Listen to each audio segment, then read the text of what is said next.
Hello guys, দেখো আমরা কাল চলে গিয়েছিলাম কালী পুজো দেখতে।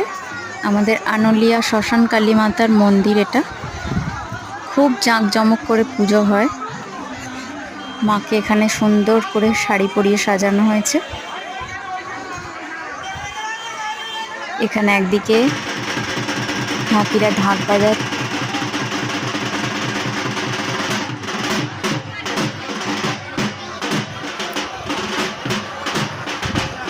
আর এখানে মাকে সাজানোর প্রস্তুতি এখনো চলছে, সাজানোর পর্ব। এখানে মোমবাতি ধূপ আমরা সব ঠাকুরের কাছে জ্বেলেছি। এখানে রান্না বান্না চলছে, আর একটা জায়গায় চলছে দেখো বন্ধুরা, মায়ের ভোগ বিতরণ। এখানে এত প্রচণ্ড ভিড় হয় মায়ের ভোগ খাওয়ার জন্য, দেখতে পাচ্ছ